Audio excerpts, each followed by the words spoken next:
welcome to the Halliwell Manor. I'm Max. And I'm Tina. And we're here to talk about Season 1, Episode 8 of Charmed. The truth is out there, and it hurts. I think you mean the truth is out there, ... and it hurts. Okay, so for this one, I don't know. I don't think it was a bad episode, but it seemed just really middle of the road to me. No, that's a good way to describe this episode. It's utilitarian. There was a lot of stuff I liked in it, though. So yeah, there's some good stuff, but there's also a lot of it's more Prue and Andy defining their relationship. Yeah, well, the Prue and Andy stuff is particularly weak, not just because, oh, good, we get to talk about what the relationship is again, but also because I feel like this episode really betrays Andy's character, which we will talk about, I'm sure, at length when we get to that. Oh yeah, we're swerving full into wooden Andy. Yeah, and not just wooden, but his motivations don't make sense to me. Yeah, this doesn't really gel with the guy who is super into occult stuff we saw in episode 1. Exactly. Well, this episode was directed by James A. Contner, who we have not seen yet. This is his first episode, but he's going to go on to direct several more episodes of Charmed, so we'll talk to him again when he comes up. And it was written by Zach Estrin and Chris Levinson, who, again, mainstays on Charmed, and we've actually already seen one of their episodes, which was Thank You for Not Morphing. Oh, which was a serviceable, if somewhat creepy, introduction to the Charmed One's dad. And, I mean, they came first, to be fair, but wildly out of character for the men in the Halliwell girls' life. Just throwing that out there. So this episode, okay, not the truth plot, not the truth spell plot with Prue, but the monster plot.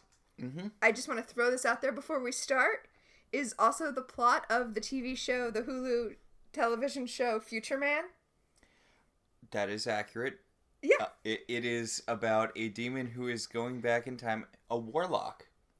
Technically a warlock, who is going back in time to prevent someone coming up with an anti-warlock vaccine. I love that they don't get into exactly what an anti-warlock vaccine would even be, because it doesn't make sense. Like, the second one of them says, wait, I'm sorry, a what?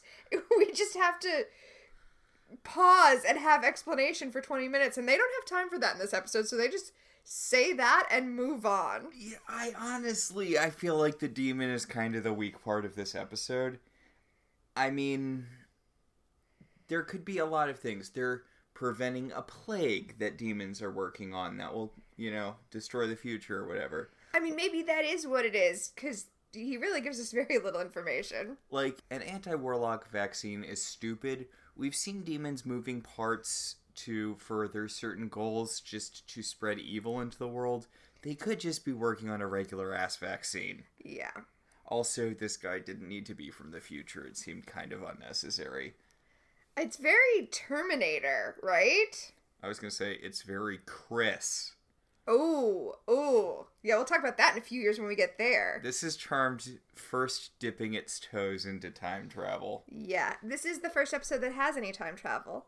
I should say, since I brought up that this is the plot of Future Man, that it's also the plot of Terminator. I mean, I feel like people would be yelling at us if I didn't acknowledge that it's also the plot of Terminator. The future, like, him being from the future seems so unnecessary to this plot, too. He could see the future. He has a third eye. He literally has a third eye. Yeah. I just wanted to clarify for them that you weren't throwing that out as a possibility of a way he could see the future. He does, in fact, literally have a third eye. In fact, I think it would have made it cleaner if he was just, I don't know, an evil version of Phoebe with slightly better powers. Something we will see multiple times in the show. Sometimes it will actually be Phoebe. Phoebe will morph into an evil version of Phoebe with slightly better powers. Let's get started. So we start with several panning shots of San Francisco before cutting to a doctor man going to his car. It is not a healthy thing to be a doctor man in Charmed. A doctor man gets Prue killed later in the show. Do you think this is like a magic versus science thing? Or do you think it's just an easy way to bring people into the plot and kill them off? I think it's an easy way. Well, it's an easy way to show that these are good people who are getting killed. You just have to say doctor, and I mean, it's a good shorthand for this is a good person. Yeah, I guess that makes sense. So especially this doctor, since he is a researcher who's trying to come up with cures for diseases. That definitely reads as this is a good person.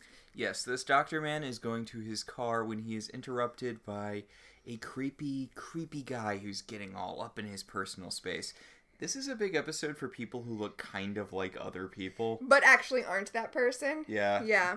This whole episode, I was checking actors because I'm like, wait, don't I recognize this guy from... Nope. Nope, you do not. You don't recognize him from anything. And honestly, the Doctor has a kind of Martin Sheen-ish quality to him. Oh yeah, kind of a little. I could see that, like a poor man's Martin Sheen. Yeah. Yeah. So the evil demon / warlock. Do we get a name for this guy? We do not get a name for him. Ugh. Yeah, unnamed demon. He approaches the doctor guy, and he's talking about a paper that this doctor is going to write, and a disease that this doctor is going to cure, and the doctor's like, what disease? And the warlock's like, this one, and then shoots a very CGI laser beam at his head and burns a hole in his forehead. Yeah, I have a hard time imagining there's going to be a vaccine that can protect against that sort of thing. Oh, you don't think that there's going to be an anti-hole-in-the-head vaccine developed? Especially because if you consider that what a vaccine is like a small, inert form of the virus. So they're going to inject you with a small, inert form of hole in the head? Yeah, they're just going to stab you really gently in the forehead, and then you'll be immune. Well, it's acupuncture. That's what you're describing. Yeah. Yeah. In the future, they're going to put everyone into clown cars as children and then crash them so that they'll be immune to car crashes in the future. That's dark. This opening is so weird, too, because I don't think we get a lot of openings like this on Charmed. I mean, I guess we do. I guess we do get openings where an innocent is killed and then we go into the main story, but I don't know. This one feels so much more like a procedural. It feels so much less like Charmed than other ones, and I couldn't really put my finger on why. Maybe it's that the innocent is a doctor and not a small blonde woman? Yeah, there are no blonde women who are either victims or victimizers in this episode. Yeah, that's true. I think that might be a first for this. Although, I mean, I don't know. Did Thank You for Not Morphing... Would you count the lady sibling who turned into the dog thing? Yeah, 100%. Was she blonde? I think she was. I'm pretty certain she was. I'm not going to go back and check, but I'm pretty certain she was. The one with the Sandra Bernhardt-ish quality to her. Yes, she definitely had that.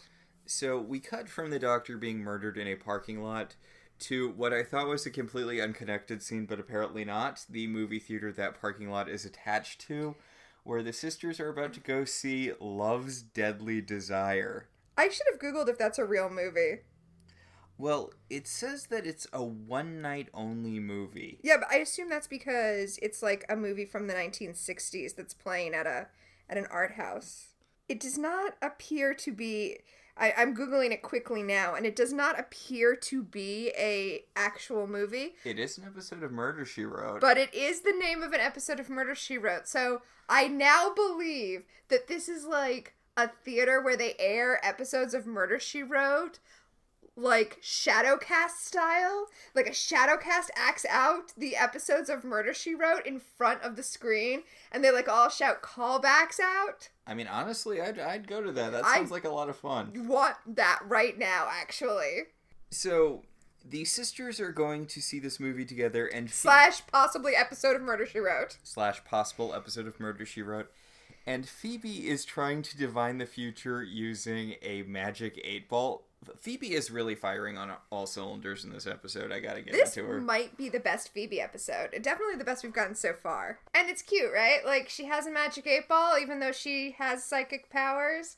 And when Prue tries to point that out, she's like, yeah, but I can't use my powers for personal gain. Which is a nice... I wonder if that's going to come into the plot later. I was going to say it's a nice compact bit of writing to remind us that you're not allowed to use your powers for personal gain. That rule seems so loose. Do you think that's why Andy kind of reacts to Prue the way he does in this episode? I think that's a nice way for you to explain it away, but no, I don't. Yeah, I do like the idea that they kind of put forth in the early episodes that you legit can use your powers for personal gain. It just kind of always ends up backfiring on you. See the love spell episode. Or when Phoebe tried to... I mean, it didn't backfire on her, but when Phoebe tried to use her lottery vision to get extra money. Well, I just really wish they hadn't made it a rule, because it's the kind of thing that they ignore when they don't like it. Like in this episode. Even though they bring it up, they do let Prue cast the spell she's going to cast. And then they invoke it in ridiculous scenarios, like Piper helping an innocent is personal gain because she likes him. What... At that point, what does personal gain even mean? There's an episode much, much later, which we'll talk about when we get there, where Paige... Oh, Paige! Yeah, Paige. Paige orbs the book from the attic downstairs so they can use it to research a demon. And the other two call her out for personal gain, which... How is that even personal gain? I always got the impression that using their, like, powers... Not like spellcraft, but they could just use their powers for regular stuff. If that's personal gain, then the moment later in this episode where Piper knocks a box of cereal off of the counter and freezes it is also personal gain. And as she will bring up later in the show, she uses her power for sex. Oh my. The freezing part, she doesn't do the love spell thing again. And not the blowing up part, hopefully, that she gets later. Oof. No, but we know she uses freezing during sex as she mentions it later, so... That's... Iffy not consent-wise. Cool. I mean, you could consent to it. Presumably the guy involved could consent to it, but... You know what? I'm picturing it and I don't want to be, so let's move on. In case you were unaware, it's the 90s. As they are ribbing Prue about her love life with Andy... or lack thereof. Yes, Phoebe is going to use the magic 8-ball to find out whether or not Prue's going to get back together with Andy. Piper's pager goes off. I'm sorry, her what? I know, right? A pager. What is she, a drug dealer, doctor, or prostitute? Yep. She gets a page, and then she pulls out her giant brick cell phone to return the page. Oh, right. I guess text... Not a thing so much then. Yeah, text didn't exist yet. Man. Yeah, so she pulls out her phone to call her boss, Martin. Hey, have we ever met Martin before this point? I don't think he's ever even been referenced. I wrote in my notes, wait, who? What is Piper's job? Although, to be fair, this episode is kind of built around answering the question, what is Piper's job? It does seem like sort of a response to that. Yeah, before, Chef Moore hired her. But as a sous chef. To be a sous chef. To be a sous chef. Then he quit, and she was the head chef / running the restaurant? Yeah, she was managing, running front of house, and also apparently head chef. Plus she did catering. Yeah, and she did the catering. So she's gotten a call that there's an emergency at the restaurant, and her boss is making her come in and deal with it. She's going to the parking lot. I guess she's just going to abandon Prue and Phoebe at the movie theater. They can order an Uber when they're done. That was a joke. Uber didn't exist yet. Yes. But Phoebe says that she's going to walk Piper to her car because, She says, I'll walk you to your car. It'll be safer.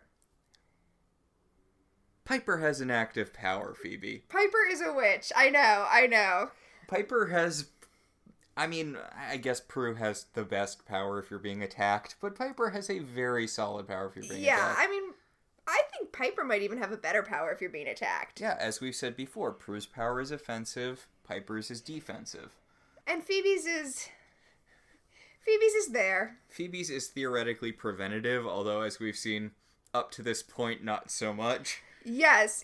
In fact, the reason that Phoebe is walking Piper to her car is so that the script can have her bump into the creepy demon/warlock guy and have a vision of him sending a beam of light through another woman's head.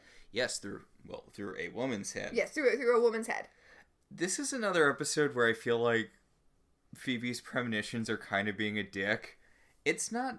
She's not seeing the next victim. She's seeing the victim after the next victim. She's seeing the victim who's worthy to be saved, I guess? It just reminds me of the John Cho episode where her vision was all about saving some dude from getting hit by a car and not stopping John Cho from getting murdered. Yeah, that wasn't cool. Like, maybe stop John Cho from getting murdered. It seems like the more pressing thing. Yeah, I have nothing to say to that. But Phoebe has had this vision, and they see a cop car arrive, so the sisters run to where the cops are, and they see the guy that we saw in the cold open get his brain drilled out. Yeah. And Prue says, "Oh my God, Phoebe saw this murder before it happened." And I wrote in my her notes, magic vision. I know, I wrote in my notes, "Are you new here? That's what she does." But actually, this isn't the one she saw. And she says, no, I saw the next one. Which, Max, as you pointed out, she didn't. She sees the one after that. Oof. Maybe her powers just understand what she can and can't do, right? They knew that she couldn't save John Cho, but she could annoy a guy into not getting hit by a car. And they know it's going to take her a little while to figure out this warlock, so they gave her some lead time. I'm just saying, this is the most proactive... Like, Season 1 Phoebe is probably the most proactive when it comes to evil fighting. Come on, Visions, you might want to get on that. Yeah. Although, the Visions are something... we've been talking like there's someone sending her the visions, but they come from her, I guess. Yeah, I think they're, like, she's literally picking up psychic emanations, right? She gets this one because she bumped into the warlock guy. She gets them when she touches things that are about to happen. So I guess it makes sense that no one would send her the vision of John Cho because she didn't touch anything that would prompt it. So, this is another Daryl-less credits. He's also not in the episode, though, so... Oh, yeah, it's weird to me that they're changing the credits around. Like, just because he's not in this episode, the credits should stay the same. He gets referenced in this episode, though, as Morris, which feels weird considering he's, like, the long runner, non-charmed one, non-love interest in the show. Yeah. But as of right now, he's just Morris. So, it's morning at the Halliwell Manor. Post-murder morning. Post-murder morning. This is a very alliterative show. Everyone has P names. Yeah. So they're having breakfast, and I just want to point out there are 3 boxes of cereal, which means that all 3 girls are eating a different type of cereal. I've talked before about really liking the stage business that this show does, and this is a really good example of it because all 3 of the sisters are kind of moving this very rehearsed way through breakfast. Yeah, Piper is making the coffee, Phoebe is getting the cereal out of the cabinet, and Prue has gotten the morning paper and she's kind of pulling out the sections to divvy them up, presumably to, who wants what. And this is the point where Piper knocks the box of cereal off the counter, and I noticed, and it was noticeable to me, and it was noticeable enough to other people, that somebody put it in the IMDb trivia section, even though this is absolutely not trivia. But she knocks the box of cereal off of the counter, and instead of picking it back up when she freezes it, she puts a trash can underneath it. Yeah. And my thought was, because picking it up would be personal gain. Yeah, that's true. I mean, putting the trash can under is probably also personal gain. You're saving yourself some cleanup there. Yeah, but my thought process was that was the reason she couldn't pick it up. It just kind of zooped down real weird, but... Yeah, clearly she didn't put the trash can where the CGI guy drew the cereal box. Yeah, so it kind of just this weird bump thing over to get in, but it's fine. It was probably... They had a budget, come on. Yeah. So, Leo pops his head in. Apparently he's very, very early in this... He's the one contractor who shows up very early. Yeah, it's like first thing in the morning, and he's already been messing around with the staircase trying to fix it. Yes, he's going to be finished in just a few days. Which, wrong, but... Well, So, the flirt-on for Leo is continuing.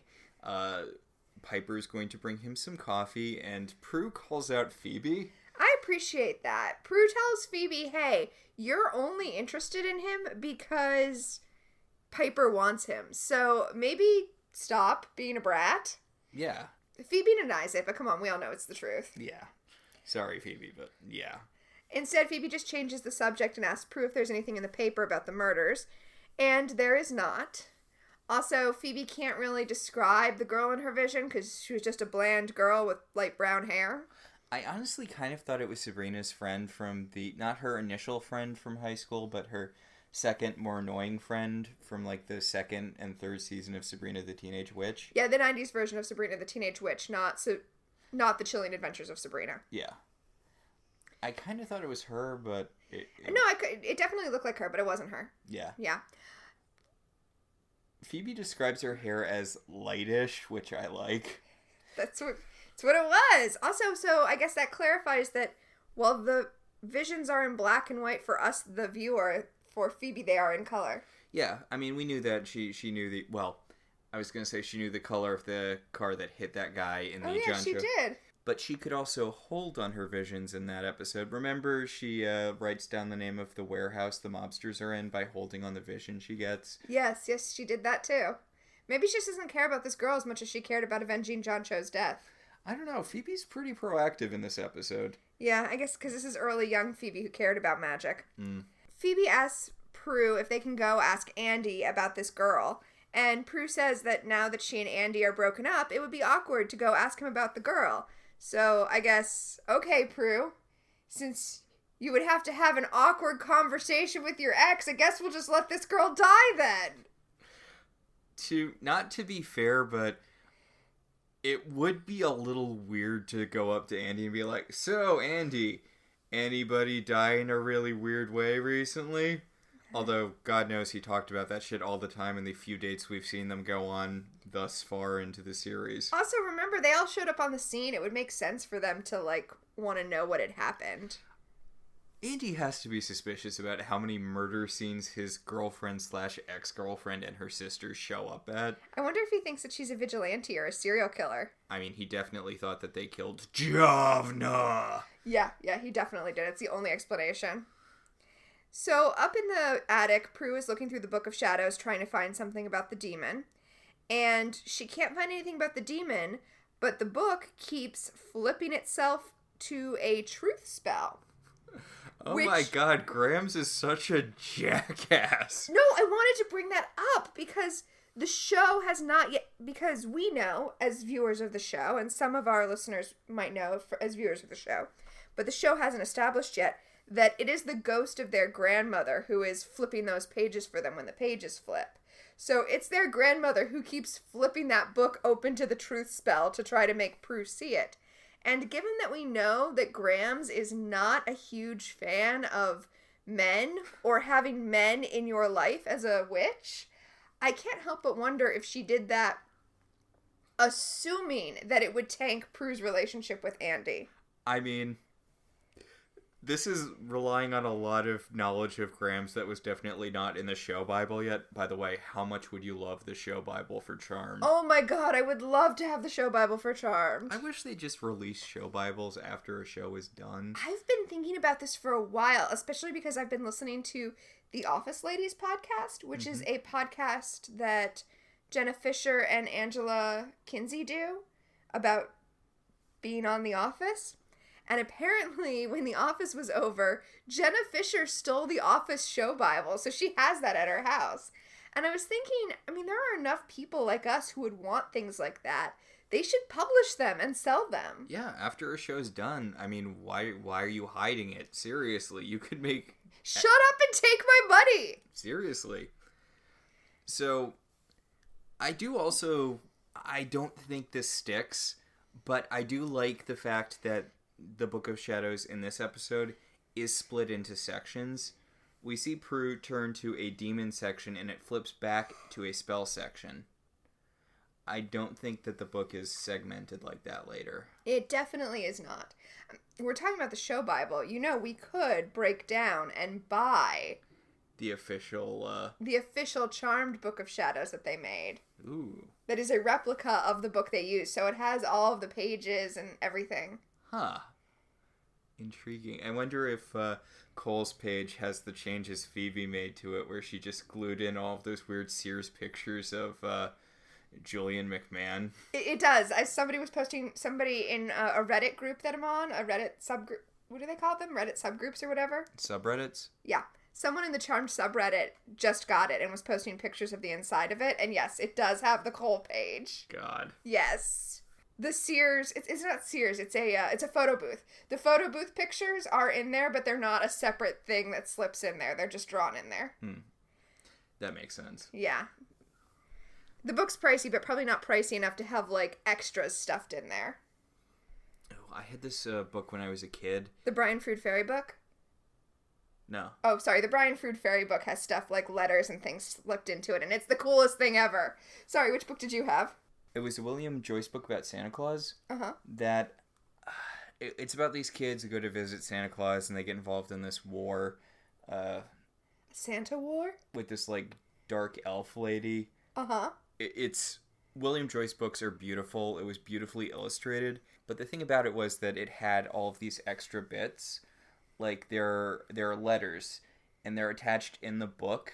Like there are envelopes that are kind of attached into the book, and you could open them up and take out the letters, which were separate. Yeah, that's how the Brian Frood Fairy book was. Yeah. It was the coolest thing in the universe when I was a kid.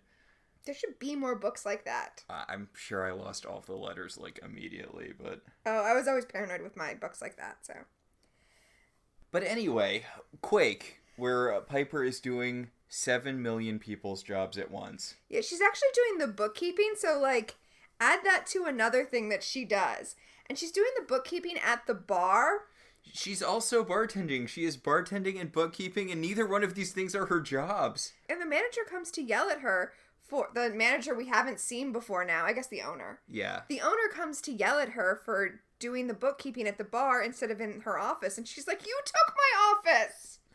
Okay, so this guy's name is Martin, and he's apparently been on vacation for 3 weeks, and he just got back. Are we supposed to think that she got hired 3 weeks ago? I think, yes, that's what we're supposed to think. That massively does not fit in with the timeline of this show at this point. Yeah, it doesn't at all. Also, he says to her, you know, I leave for 3 weeks and everything goes to hell. And it's like, well, that's not her fault.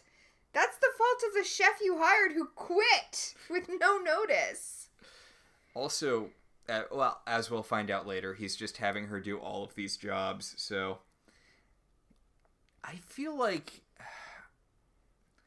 This is the first gay character we have on Charmed, isn't it? I mean, he's not...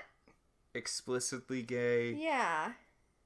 He's not, but he's definitely coded as gay. Yeah. And it's not great. It's not great. No, it's not. It's so over the top, though. And, I mean, I'll be the first to say that capitalism is terrible, and this is exactly what capitalists do. They try to avoid hiring more people if they know that they can push you to your breaking point. But... Clearly, this is over the top. The whole thing's just bad. So Piper tells Martin that she can't do all of these people's jobs. He's like, "Hey, shut up. Of course you can." And then he turns around and leaves, and she's like, "Well, I guess I have to do all these people's jobs." Yep. Then we cut to Prue's office, where Phoebe has shown up to borrow Prue's laptop. Mm-hmm. And then she's like, "Wow, I didn't realize you knew how to use computers," which is another weird, hey, look, it's the 90s thing. Yeah. It's like, did you think she knew how to breathe? So, Phoebe did go to the police station to ask around, and Prue's like, "Oh, did you talk to Morris?" And she's like, "I didn't need to talk to Morris. I listened, and all the cops were talking about the fresh new murder." And she's like, "Oh, did you didn't see Andy then?" And Phoebe's like, "Of course I fucking saw Andy." She's like, "He looked hurt, just like you do right now. Maybe you two should bone." I'm sick of this. Just either fully break up with Andy or get together with him. Just tell him you're a witch. Like, what's the worst case scenario? And Prue's like, "I don't know what the worst case scenario is, but I can't do it. I can't tell him that I'm a witch." And Phoebe's like, ugh. To be fair to Prue, in another episode that also has time travel, someone will again ask the question, what would be the worst thing that would happen if I told them I was a witch? And it ends with Phoebe being burned at the stake. So, yeah. To be fair. So Phoebe is so disgusted by Prue's stupid relationship drama that she books it out of her office, just in time to miss the lady from her vision, who is the office sandwich lady. So she has like a sandwich delivery cart, but I don't think she works for the office. I think she works for like a restaurant, and she goes around selling sandwiches. Now, what a weird job. People do that. I wish sandwich people would come to my office. That'd be nice. Yeah. I mean, I work downtown, so people don't do that where I work because there's so many places you can go. Now... I don't. Like, you could probably make bank doing that in my office block. Yeah. I know where you work. Your office block is like all offices with very few places to go grab lunch. Yeah. Someone should be taking advantage of that. I'm leaving money on the table there. Seriously. Now, the YouTuber Alison Pregler, who has that channel, Movie Nights, she does Charmed videos. Yes. And her videos are great. So a lot of times we don't talk about the same types of things that she talks about because you definitely don't want to, like, invite the comparison. Her videos are great. Yes, you should watch them. They're hilarious. As a result, one of the things that we usually don't talk a lot about is how ridiculous people's outfits are. But Prue is in the office. She's at work, and she's wearing a knit, like, it's not even a crop top. It's like a bandeau bra. Like, with a hoodie over it. What is she doing? I'm honest to God, I admire this woman's commitment to knitwear. I mean, how often do you see knit tube tops? It's like, I don't even want to call it a tube top because there's not enough going on for it to be a tube. It just covers her breasts. And it's like, I know Prue, at some point someone told you that sweater sets are appropriate for the office, but it has to be a full sweater. It's just, okay. It can't just be a third of a sweater. No, but the thing is, she's wearing a sweater, and then she's wearing a wool, I don't know. I don't know what you would call it. Breast wrap. I don't think there's even a word for what it is. It's like a belly tube top. I can't even with what she's wearing. But she's wearing it at the office, and the fact that it has a matching sweater that goes with it.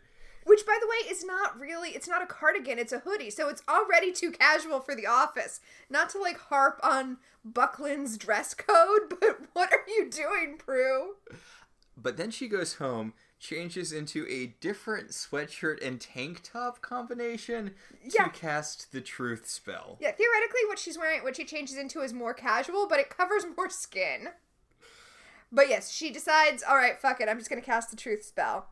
And she casts a spell that makes it so that for the next 24 hours, everyone who's in the house will speak the truth when they're asked questions, and anyone they ask a question to will answer honestly.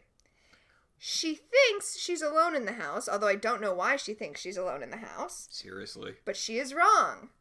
Phoebe and Piper are downstairs, so now they are affected by the spell too. She picks up the giant-ass wireless phone she had next to her during this spell to call Andy because she needs to ask him, hey, if I was a witch, would that blow up our relationship or what? Yep. And she tells him to call her back right away, preferably within the next 24 hours. That's not suspicious. Oh, did I say the thing about how people will forget what they've talked about after those 24 hours have elapsed? No, this is such a specific spell. Yes, so she can tell Andy she's a witch, ask him how he feels about that, he will respond to her honestly, and then when the 24 hours have elapsed, he will forget that conversation. That's a super convenient spell. I mean, I guess I can see the upside to it. Yeah, it's very useful. This is a spell that they actually will repeat. They'll use it again. Really? Yeah. Huh. So we cut from that to a research assistant at a lab who is working there all by his lonesome. This is not going to end well for you, buddy. Nope. No, it is not. He is doing some research on some soil samples from Zimbabwe, and the warlock time-traveling demon shows up to let him know that his research is going to be more successful than he could ever dream, except not really, because that guy's going to kill him before he can do anything. Okay, so this is another thing where I was like, I really wish that this was just an anti-Phoebe guy, someone who saw people who were going to do great things in the future and killed them before it happened. I feel like that would have worked much better for this, because this seems kind of unrelated to the vaccine. Like, he talks about the soil sample thing, and then he's like, but someday your research will lead to a vaccine. Well, okay, so what we find out is that the soil sample stuff and the vaccine stuff are in fact unrelated, and it's going to be a third person that he's tracking down who figures out how they go together and uses that information to stop warlocks. Okay, but...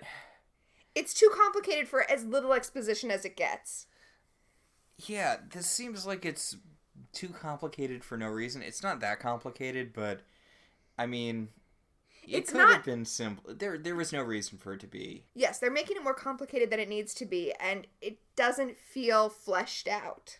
Yeah, and also, if you killed these two guys, it feels like you've done enough to kind of disrupt the making of this vaccine anyway. Yeah, probably. I mean, I get wanting to be thorough or whatever, but... Yeah. Back at the Halliwell Manor, Prue asks Piper to confirm that the coffee she's preparing is in fact caffeinated, and Piper's like, no, you know what? It's never caffeinated because you're the only one who drinks caffeine, bitch. I'm not going to make 2 pots. And... Really? Prue's the only one who drinks caffeine? You're telling me Piper is not caffeinated? That's what I wrote in my notes! Also, you have 3 boxes of cereal. You can't make 2 pots of coffee? Come on. Ugh. Also, you gave her decaf when she wanted caffeine? You monster. See, I didn't think that she was making decaf. I thought that, I don't know, just the way that she's like, I like unleaded, but you like... Prue actually asked if it's high test, and Piper says you're the only one who drinks diesel. I took that to mean caffeinated versus decaf, but I don't know, maybe Prue just likes hers really, really strong. But in that case, she should be able to taste the difference, so that doesn't make sense. It only makes sense if the difference is caffeinated versus uncaffeinated. Yeah, it's a weird metaphor for that, but... It's a commonly used one. Really? The leaded and unleaded, yeah. Well, I mean the high test and unleaded. Yeah, absolutely. Huh. Yeah. So Leo pops in, he's like, hey, I'm just repairing more stuff out there. I'm gonna do more repairs. Just being a handyman. Just a man being handy. And he he pops out. He was just reminding us that he's a person who exists. And Phoebe's like, boy, do I want to bone him, but only to spite Piper. Wait a sec. I normally just think that, but now I said it out loud. What's going on here? I do like how quickly people catch on to what's going on in this episode. Both here and then later with the time traveler. Piper and Phoebe are both like, wait a second, Prue, did you fucking cast a truth spell on us? Yeah, because, I mean, Piper normally just thinks the thing about not giving her... about giving her decaf. My word, Piper. That's mean. I'm not okay with that. I'm really not. So... I do love how excited Phoebe is that Prue's being bad by going around casting spells for personal gain. Hey, if there's one thing a bad girl likes, it's a good girl gone bad.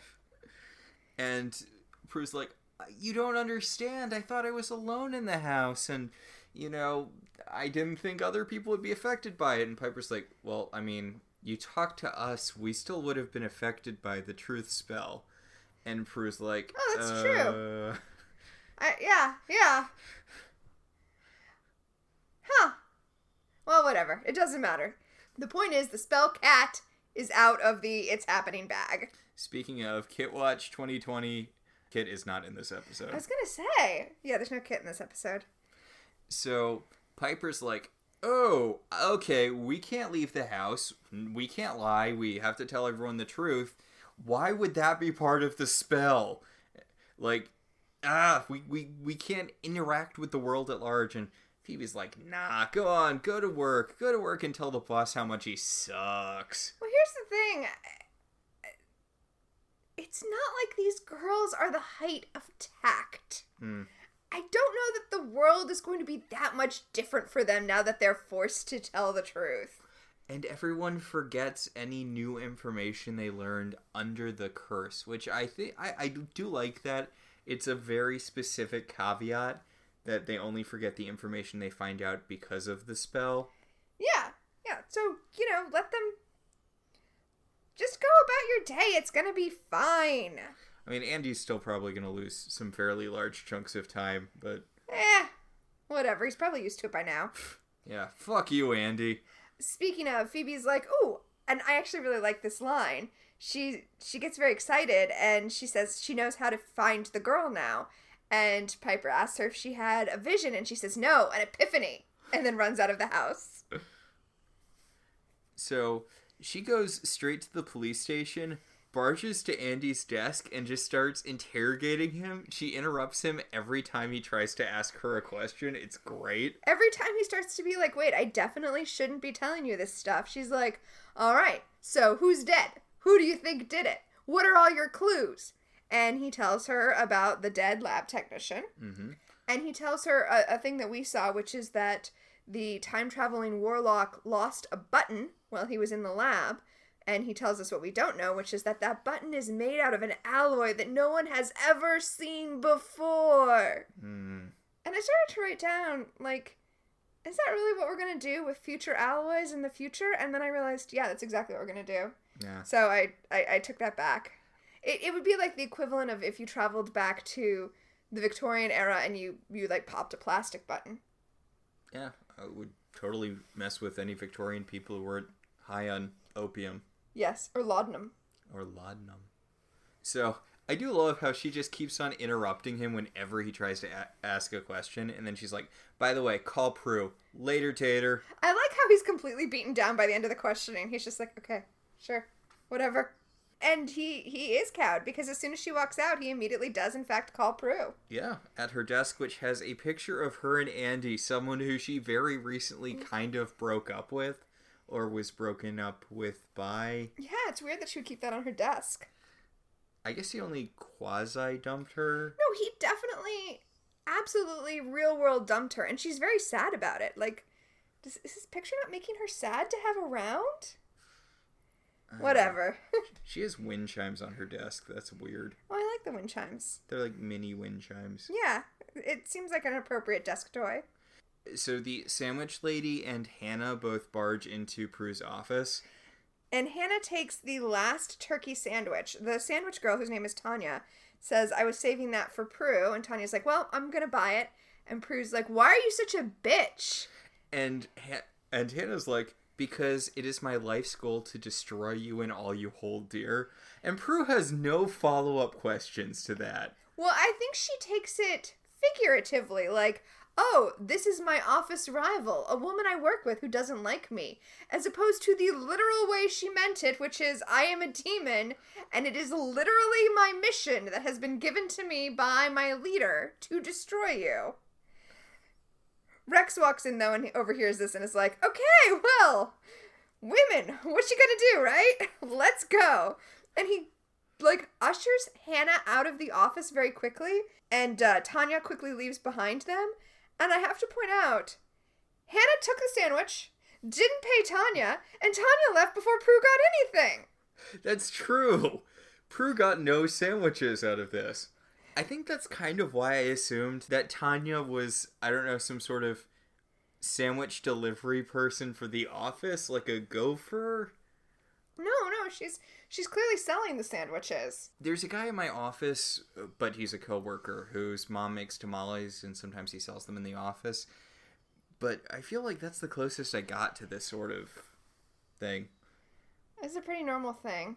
I don't know. Maybe it's just because I've been working at the office for a while, but it's my first real office job, which I've had for over 5 years. But I guess it's just not something I'm used to. Does the Blue Mountain Man come to you? No.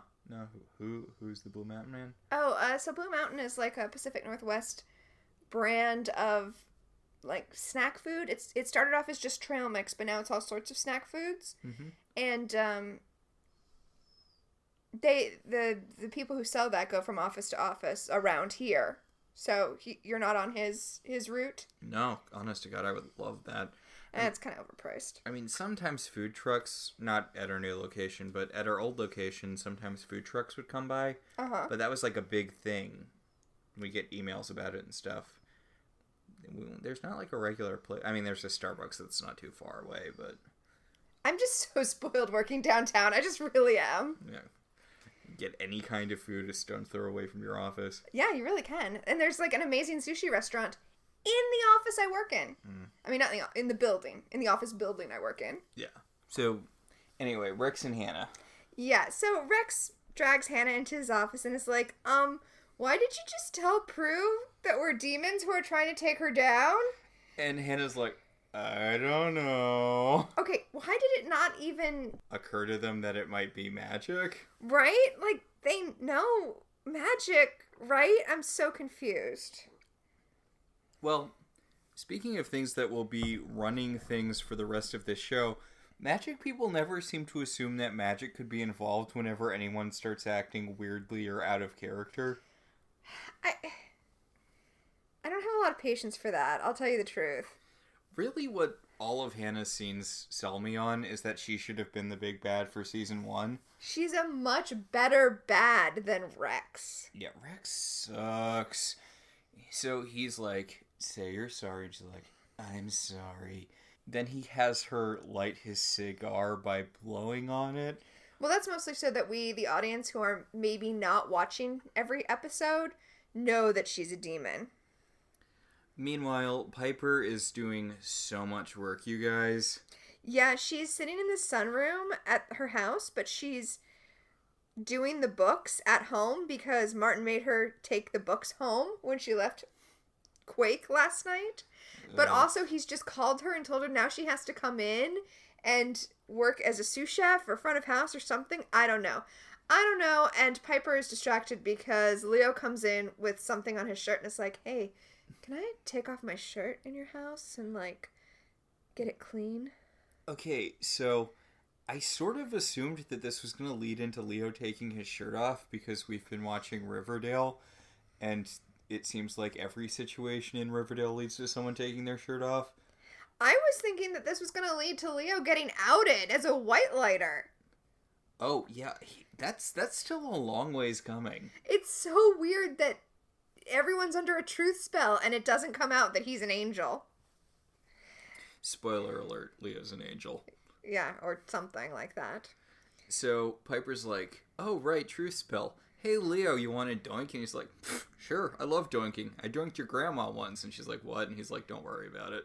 Yep, and she grabs him and she kisses him, and then he grabs her and kisses her, and it's all very exciting for all of those Leo Piper shippers out there. Tongues all around. Yes, yes. Meanwhile, back at Buckland's, Prue is having a conversation with Rex in which she nearly outs herself as a witch, but Phoebe comes up and she's like, you know, if you interrupt someone, it doesn't count as you telling someone else that you're a witch, even if that person's a demon who should really figure out where that sentence was going from the setup. Also, I'm really concerned that you were about to out yourself as a witch, even though we've established that you're totally going to forget all of this. But really, this was just an excuse for me to come to your office so I could see the sandwich girl and have another vision of her getting murdered because apparently I wouldn't have remembered the first vision. So, Sure. So, yeah, it turns out that the sandwich girl is the girl from the vision, as we mentioned earlier, and she gets on the elevator. Phoebe tries to follow her onto the elevator, but the evil demon guy is there, and he hits the door close button. oh no. Yep, so Evil warlock guy. I'm pretty sure he's a warlock. they call him a demon and a warlock interchangeably in this episode, even though warlocks and demons are not the same thing. Seriously. And I don't know, what do you think would be the clear distinction between a demon and a warlock? I mean, I know power source-wise what the difference is. Yeah. But I feel like his normally physical things are what differentiates demons from warlocks. You know, Javna was a demon because, he needed to suck youth out of others to maintain his human form. Those demon women, the bride and bridesmaids in the wedding episode had demon forms. But they don't tend to have demon forms later. Higher level demons are just human looking all the time. Well, I mean, they're not, right? Balthazar doesn't look like a human. Yeah, and the source of all evil doesn't look human, but I mean, honestly, it's because they get lazier later in the show, and it's just, demons are people wearing black. But earlier in the show, warlocks seemed more low rent than demons, and this guy seems sort of like he has a power that gives him that third eye that shoots lasers. Okay, well, so I think the deal is that demons are demons. Like, that's what they are. It's part of their nature. And warlocks are humans who have made deals with demons and have gotten demonic powers. Yes, that is what we've seen thus far. Right. So the difference is not one that we, from the outside, can actually tell. Mm. And honestly, it kind of stops mattering after a while because both demons and warlocks get new powers by killing witches. Also, it's okay to kill either of them, morally speaking, so it's fine. We don't need a distinction. Yes, but to be clear, when they are killing warlocks, they are killing regular human people. Yes. Who happen to get superpowers through making deals with demons and or murdering witches. Yes, that is correct. Whereas demons were never human. Except sometimes they were, because later we see people who work to become demons, which you would think would make them warlocks, but... Also, if white lighters are humans before they become white lighters, then it would make sense that demons were humans before they became demons. But honestly, the cosmology in this show is just totally jacked up. And God knows where dark lighters come from. Oh my god, dark lighters! We don't have time to get into dark lighters this episode. Okay, although I do...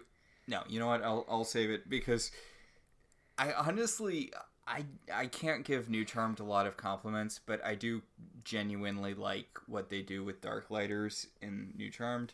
Yeah, maybe we'll have to. I guess I just need to watch New Charmed. Do we though? I think we do. Okay. So anyway, the warlock throws Tanya down onto a car hood, and he rips off her sunglasses because I guess he can't do the brain melty thing while she's wearing sunglasses. Okay, speaking of people who have no gift of fear, while they were in the elevator together, the warlock is like, "You're Tanya, aren't you? I've been looking for you. You're a very hard woman to get alone." And yet for some reason, elevator full of people, she's like, "Oh, I'll have a private conversation with this guy next to my car." Okay, no. She's not having a conversation with him next to her car. We see them next to the car after he's already gotten control of her. I assume she was trying to run away from him. And no one in the elevator did anything. Okay, so we cut away from all of that to watch Prue and Phoebe running to the stairwell because they can't get to the elevator. And I had not thought about it before, but I think we can assume that he kills everyone in the elevator. Really? Yeah. I feel like we would have heard about it if he did. I'm more willing to bet that all of the guys in the elevator were like, well, it seems like her problem. I mean, maybe everyone ran away. Or bystander effect or what. Okay, the bystander effect isn't real. Okay. That's not a real thing. But there's a chunk of the fight sequence missing here. But we can assume that whatever went down in the elevator was a fight. That she ran to her car. That he caught her there. I don't know. I don't get why they had him talking to her in the elevator. That should have tipped her off. Or why she would go running for the car instead of for more people. Well, that's what made me think he killed everyone in the elevator. But if he killed everyone in the elevator, why does he get scared off by... Like, he makes a deal about him only being able to kill people when they're alone. He waits until Prue's the last one in the office before he attacks her later. You're right. All of these fight sequences make no sense. I don't know what to say. Like, I mean, cutting to Prue and Phoebe in the stairwell was a cheat. It was a cheat so that we could get them alone in a fight sequence, even though last time we saw them, they were surrounded by people. I mean, this is the thing with the guy, where if we had just seen him in the elevator with her and he hadn't said anything, then it would make sense that, oh, okay, he just followed her out of the elevator and to her car. But he had a conversation with her that should have sent warning signs ablazing, unless she's, which I guess is possible, the most oblivious person on the face of the planet. Yeah, which I don't think is what happened. So yeah, okay. I don't know what to tell you. I mean, we're probably over-focusing on something that doesn't really matter at all in the scheme of the narrative.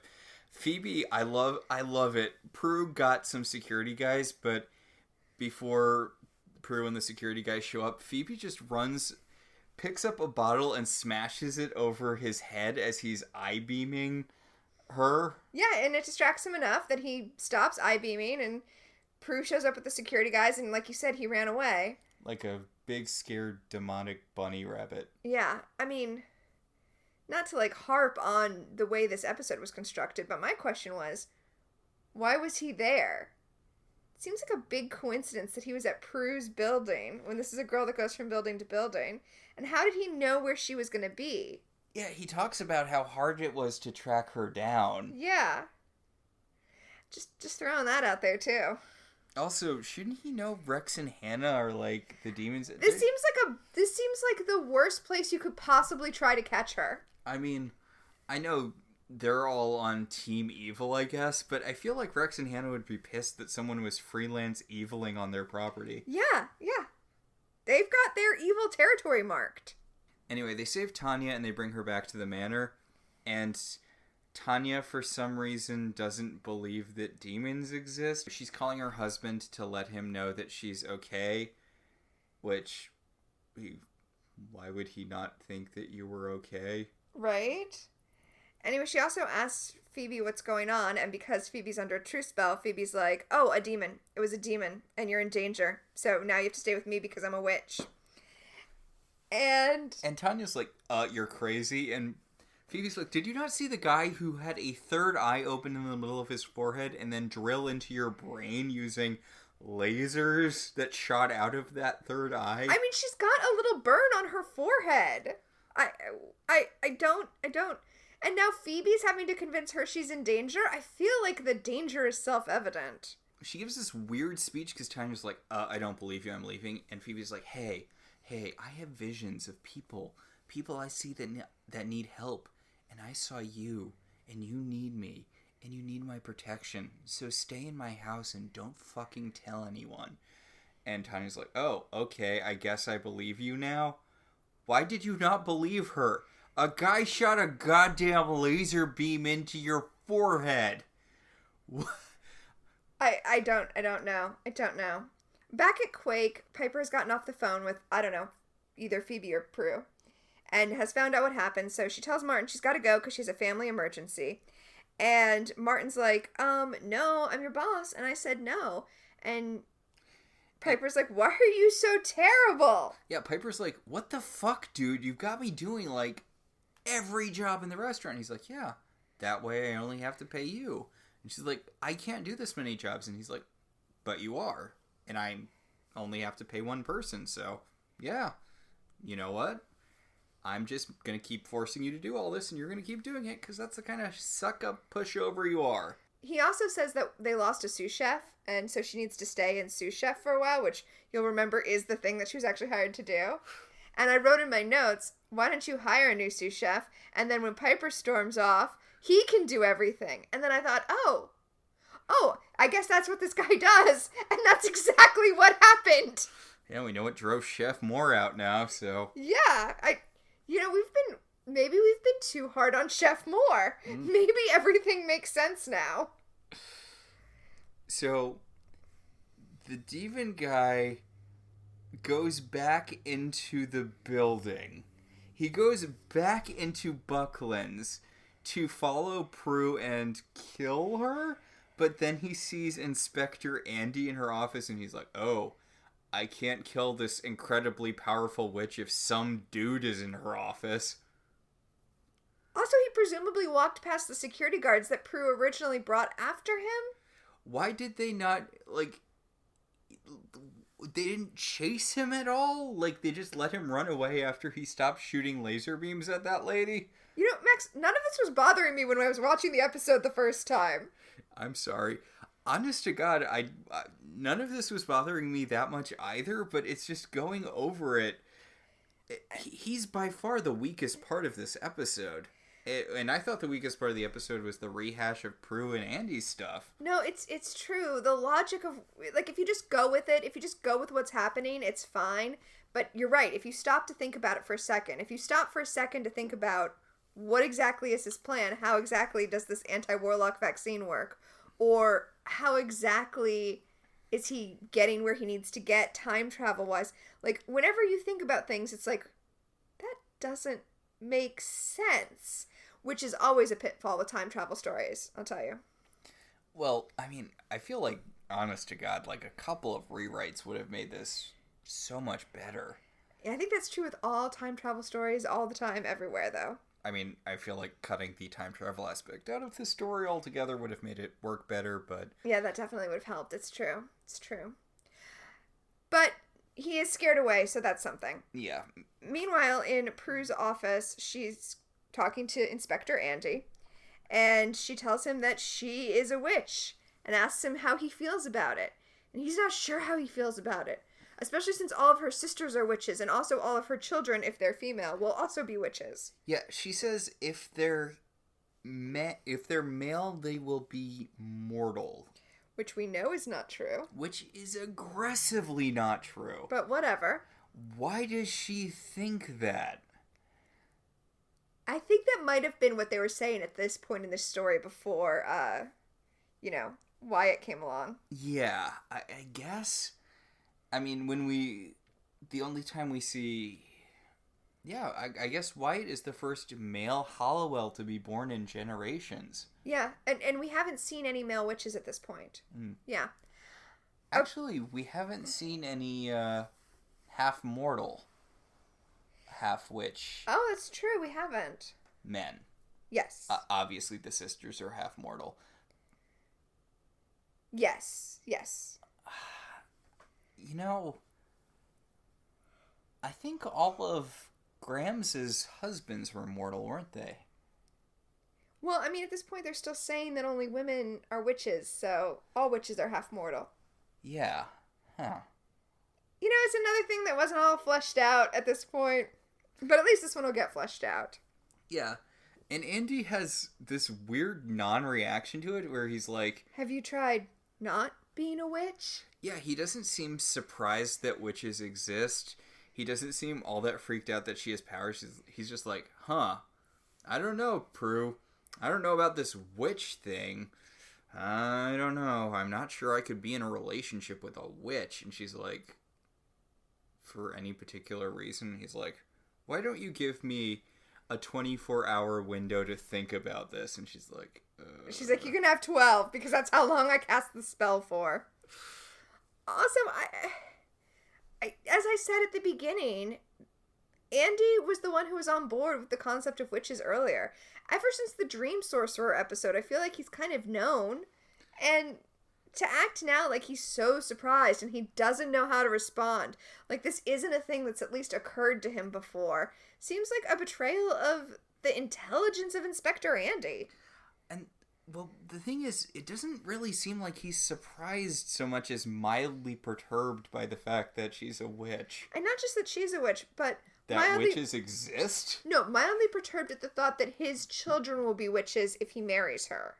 That's his sticking point. Yeah, it's such a strange objection to draw. Also, points for him for just being like, oh, okay, witches exist. Neat. Well, I mean, I'm just going to bring up, since this is the same writing team that brought us Thank You for Not Morphine, maybe they just don't understand how parent-children relationships work. I don't know, Prue. If I had a guarantee that all our kids would be mortal, I'd be all in it. Or that they'd all be... I don't know. I don't get what Andy's reaction is supposed to be, though. I just think these writers think all men are Darren Stevens. I mean... And...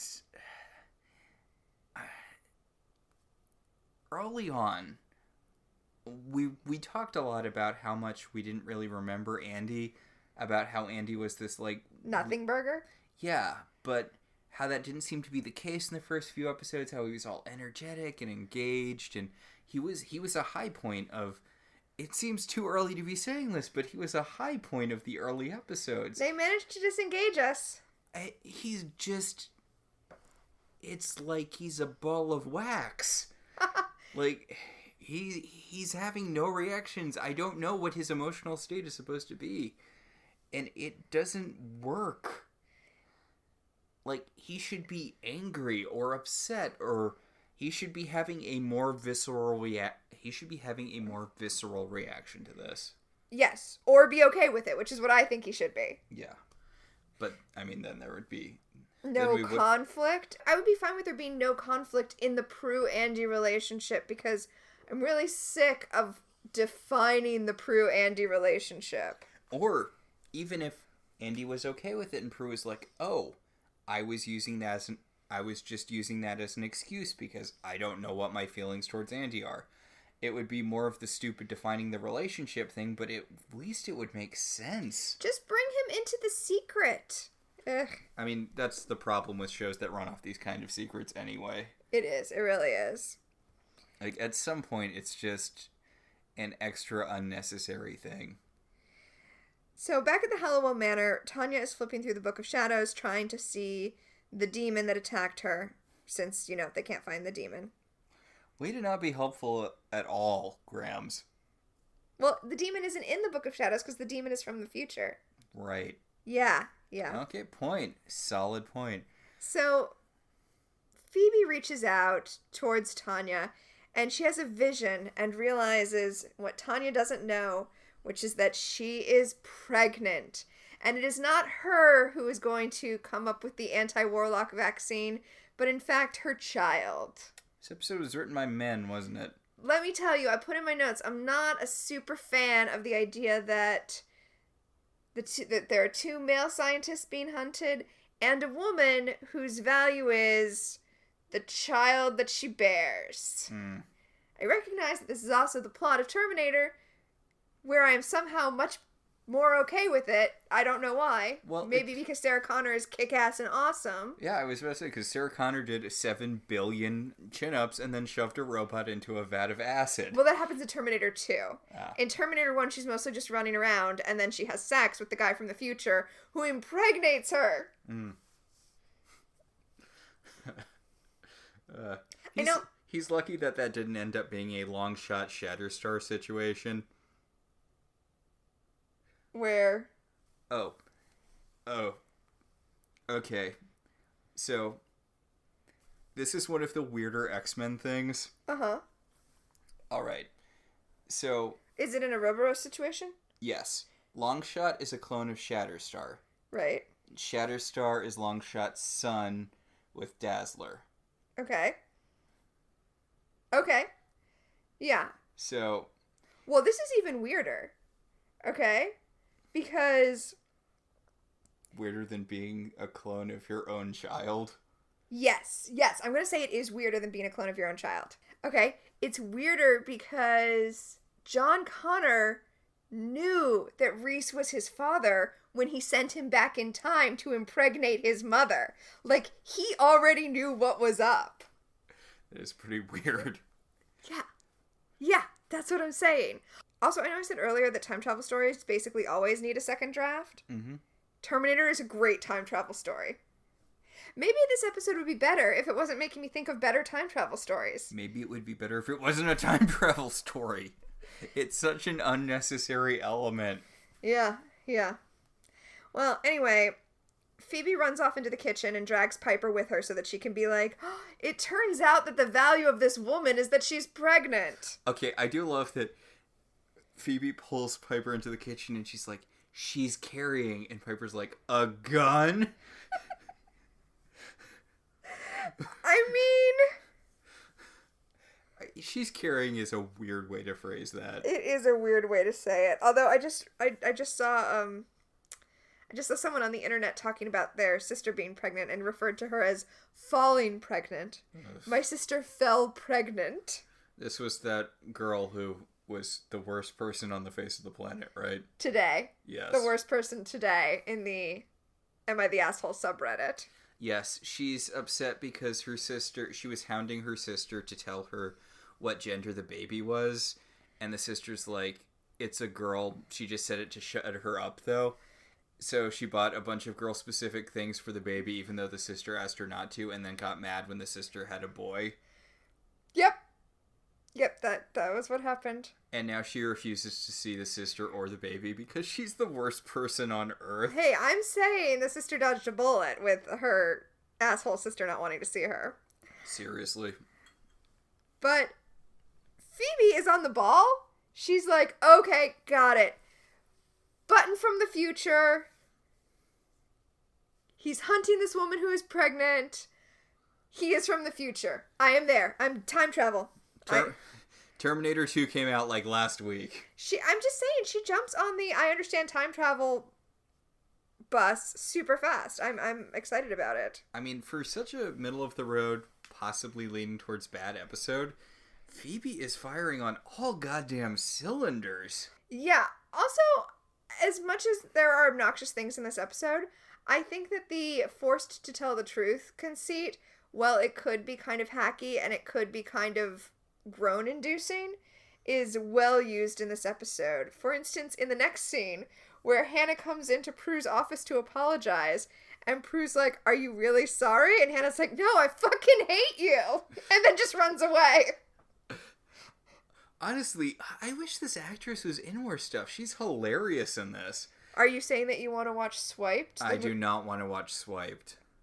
But she's so good in this, and she would have been so good to become the main villain after her boss got killed. But no, they just did a 2-for-1 Vanquish. Ugh. Spoilers for halfway through this season. Yeah, like 4 or 5 episodes from now. Yeah. So I don't think Rex ever does anything. No, he doesn't. Oh my god. He's useless. He's useless. His female henchperson has to do everything for him. Hannah is in Piper's position. Yes! Yes. It's a really good parallel. So now that Hannah has left the office, Prue is alone, and the warlock can murder her now. Yeah. He comes into her office and he's like, hey, I'm from the future. I'm here to kill you. Okay, Prue seriously doesn't recognize the guy who she just stopped from murdering someone earlier that day. She seriously doesn't recognize him. Well, he comes in and he's like, hello, Prue Halliwell. And she's like, do we have an appointment? And he's like, I thought it was really late, right? That was the deal. And she's like, whatever, you're here to kill me. And he's like, yeah, I'm here to kill you. I mean, actually, he's going to kill her. But he's there to track down her sister so that he can track down Tanya. But instead of, like, following her to discreet distance to her house, he just tries to kill her. His plan is terrible. Did they send back, like, the worst guy? Yeah, it really doesn't seem like they were all that concerned about this, because this guy sucks. And Prue uses the truth thing to find out. She's like, so what's your deal? And he's like, I'm from the future, and in the future they come up with an anti-demon vaccine. I'm sorry, an anti-warlock vaccine. So I'm killing everyone associated with that, and Tanya's baby is the last piece of the puzzle. And Prue's like, oh, neat. And then she telekinetically throws a desk at him. I don't get why she's running away from this dude. Well, I mean, she's not armed or anything. Yeah, I guess, but, like, it really seems like she has the upper hand in this situation, even just power-wise. Yeah, I mean, she clearly does. Back at the Halliwell Manor, Phoebe and Piper have realized that the demon's going to come after Prue for some reason. So they need to go save her. Why was Prue working late anyway? She works late every day. That's her deal. It's one of her character traits. So Piper's going to go rescue Prue, but Phoebe refuses to go along because she needs to stay and protect the innocent. She needs to stay and protect Tanya. And she says, you know, we won't always have the power of 3. Sometimes you need to just go and fight on your own, which would be a culmination of a plot if that had been the plot, right? Yeah, I don't get that. It seems to come out of nowhere. It absolutely comes out of nowhere. And later in the show, when every demon needs a power of 3 vanquish, which, again, is one of the weaker parts of the later seasons, that every demon needs a power of 3 vanquish. Well, I mean, it raises the question, how were demons vanquished before the Halliwell sisters? Well, Which... I guess they weren't. I guess that's why there's so many of them. Yeah, and part of the reason it's such a thing in the first few seasons that demons are sealed away in paintings or whatnot until the sisters find them is because they were... Okay, fair. Although I do like that all of these witches were just like, you know what? There's going to be 3 ladies who can take care of this in the future. Let's just do something to make it someone else's problem. That's the charmed one's problem. So, the warlock is chasing Prue around the office, and she telekinetically opens the basement door so she can trap herself in the basement. Yep. You could just leave. Well, I think there's a door that leads out. I don't think she's in a basement. I think she's in a storage room, and I think there's a door on the other side of the storage room. So I don't think she's got herself cornered. She hides in a box. Actually, you know what? I take that back. I do think she's in a sub-basement. I do think she's gotten herself cornered. How did you get here from your office? Well, she ran down the stairs. We saw her running down the stairs. Just run to the front lobby. I don't get what your thought process was here, Prue. Yeah. I also don't get why you're hiding from this guy. Just telekinetically throw him and keep running. Yeah. Well, Piper arrives at Prue's office and sees, the desk thrown and everything scattered. So now Piper's looking for Prue to save her, and the warlock is doing the menacing walk thing that all demons and warlocks have to do in these situations. It really is the exact same scene as the scene in Wedding from Hell, where the demon bridesmaids are stalking Piper and Phoebe, hiding in the wine cellar. Yeah. And while he's doing this, he's explaining the vaccine thing again, which you explained in the office. What? Well, he's basically saying that he can take care...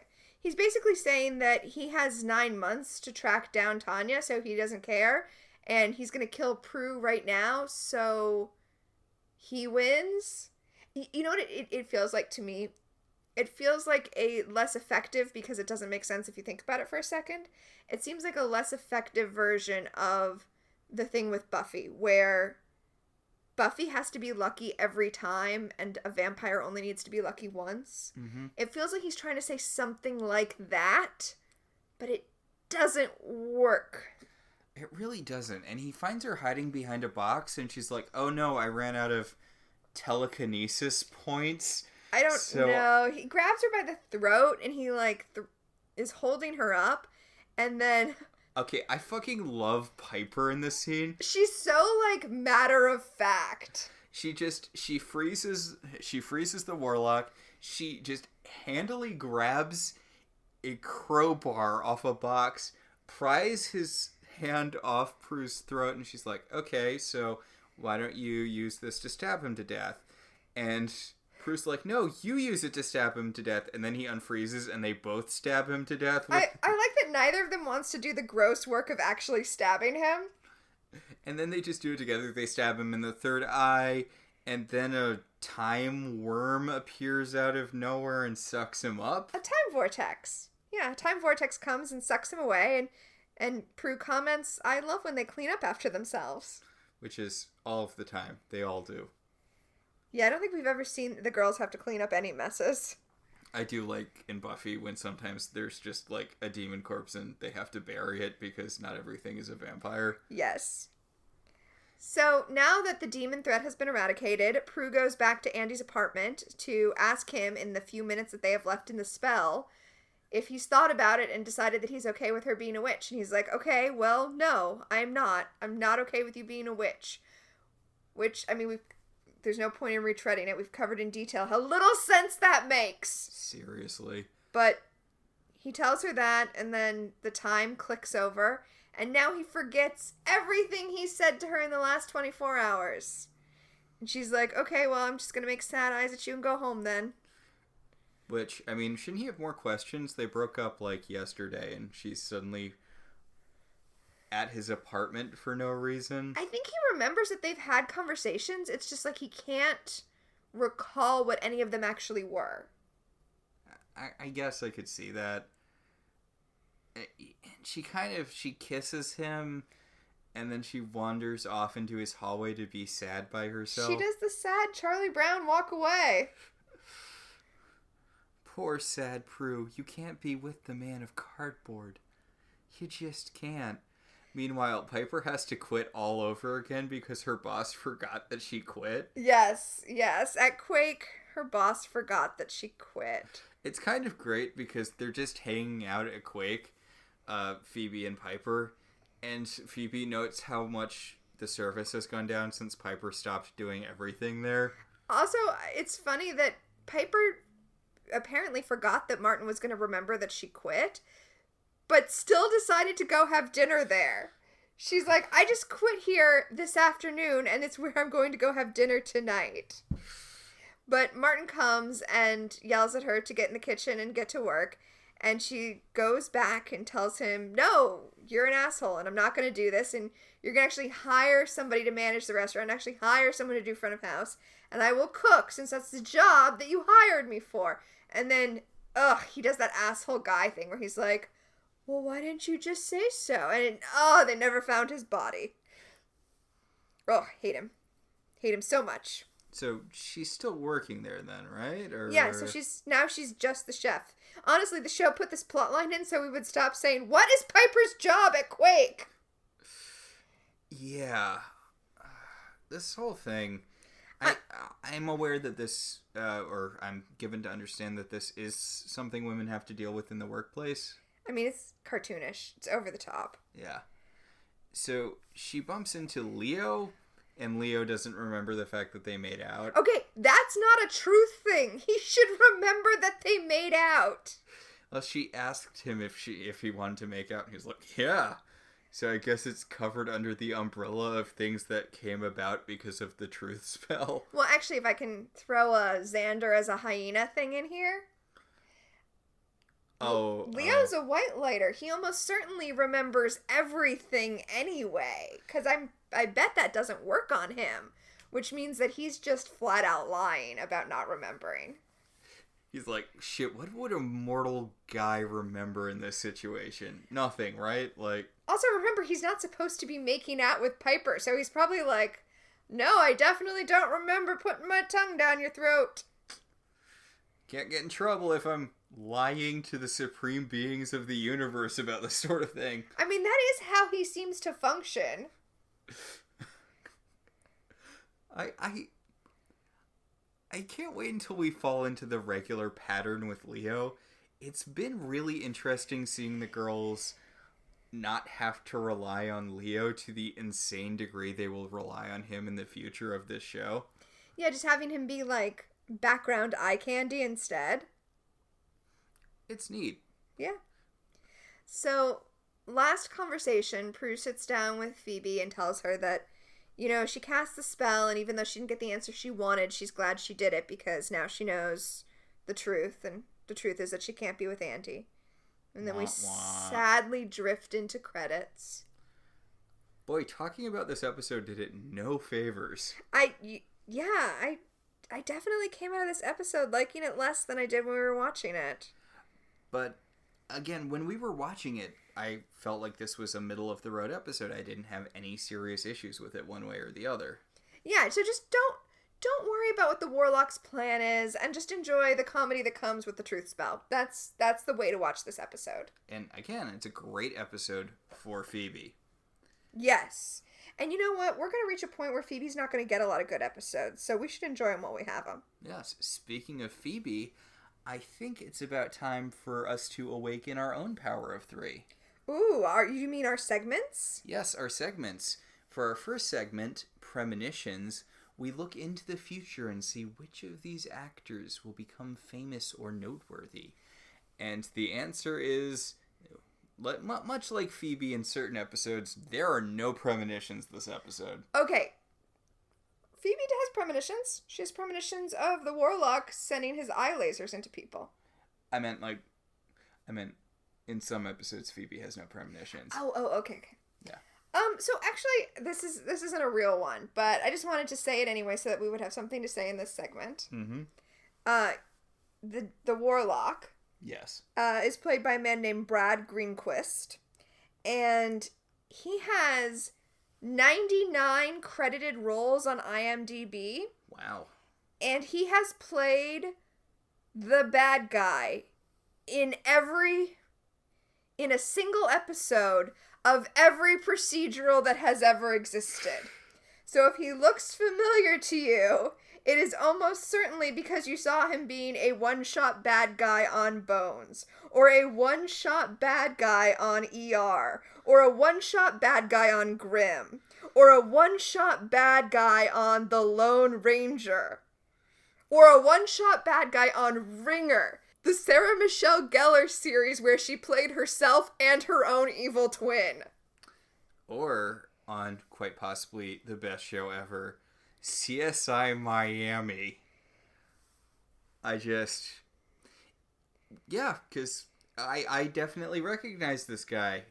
He's been in everything as a one-shot bad guy. And this episode was big for people who looked kind of like other famous people. Yeah, whereas he just had kind of a, I've seen him somewhere before face, which is a little different. But yes. Yeah. So, I guess that slight premonition aside, I guess that would be one of Phoebe's less useful ones. I guess not so much a premonition, it's just like a vague feeling that there's something you're forgetting. That will take us to our next power, time freeze. What specifically dates this episode? Oh, I've got one. Is it the pager? It's not the pager. Okay, because mine was definitely the pager. Okay, mine was something that we didn't note when it happened in the episode. Mm-hmm. But Phoebe borrows the laptop from Prue. Mm-hmm. And then the next morning when they're having their kitchen scene, she says to Prue, "Don't get mad when you see the phone bill. I was on the internet all night last night." Oh. Yes, because you used to have to dial into the internet. And you used to, depending on your plan, pay per minute to be online. God, I can't imagine how expensive that must have been. Ugh. Well, depending on your service, some people had unlimited internet, and it was, like, quite the thing. Dial-up speeds, if you were paying by the minute for dial-up speeds. Yeah. Ugh. And remember, you weren't, like, on the internet. You were going through AOL or Prodigy. God, only the 10 richest kings of Europe could afford that. Oh. Late 90s, early 2000s internet. I do not miss you. But that brings us to the last power in our pack. The telekinesis. What genuinely moved you this episode, if anything? Honestly, I was genuinely moved in the scene where Piper saves Prue. That was pretty great. It was kind of a silly scene, but also it was one of the ones that rang truest to me as being sisterly. Again, I feel like this was an episode full of great moments with Phoebe. Uh-huh. I especially love the direct action she takes when she's saving Tanya from... God, why did they not give the warlock a name? Okay, so we said that they actually did. His name is Gavin. Really? According to IMDb. Okay. When she's saving Tanya from Gavin, I do love that Prue went to get guys and she just smashed him over the head with the first thing she found. It's something we've been seeing a lot from Phoebe. Last episode, she smashes the mirror after they threw what's-her-bucket into it. Yeah, Phoebe takes charge. Yeah, and it's really good to see that, especially because we didn't mention it as soon as... Honestly, it's something I really liked in this episode, too. As soon as Phoebe found out about the truth-telling spell, she asked Prue what Prue's real thoughts on her were. And Prue's like, well, I think that you've got a lot of passion and you've got a lot of drive, but unfortunately, you don't have any direction. And that's the one thing that's going to hold you back for the rest of your life is your complete lack of purpose. Well, Phoebe is recklessly brave. And I think that's admirable. She's gone from reckless to recklessly brave. Yeah, and she's very willing to throw herself into danger, even though she doesn't have an active power. Yeah. And I just think that this episode built more on that, with her going without backup, and especially kind of followed up later when she tells Piper to go after Prue alone, that she needs to protect Tanya by herself, even if she doesn't have the ability. Yeah, we're seeing Phoebe become much more of an adult. Although here adult means like being a witch coming into her powers, but yeah, absolutely. So, next week's episode is The Witch is Back. And the Netflix description is, after Rex gets Prue a locket that harbors the evil warlock Matthew, Matthew takes Prue's powers and sets out for the other sisters. Matthew is a terrible name for a villain. Morlock. There. Better. Yeah, so that'll be, I said next week, so that'll be in 2 weeks. Yes. So I guess that will about do it. I guess that will. Our show is partially listener supported. If you want to be one of our supporters, you should head over to our website, www.welcometotelevision.net, and click on our Patreon link. We'd like to thank our current $5 and above patrons, Beryl, Patricia, Sam, Cassidy, Alex, Alicia, Ryan, Maricruz, Rosa, Javier, and Benjamin. If you'd like to support the show in other ways, you can always rate and review us on iTunes. It helps other people find the show. If you want to talk about this episode, or any episode of any television show, you should join our Facebook group, Welcome to Television. We can also be contacted at I Love TV Zines on Twitter, or at ilovetelevisionzines@gmail.com. So until next time, I'm Tina. And I'm Max. And this has been Welcome to the Halliwell Manor.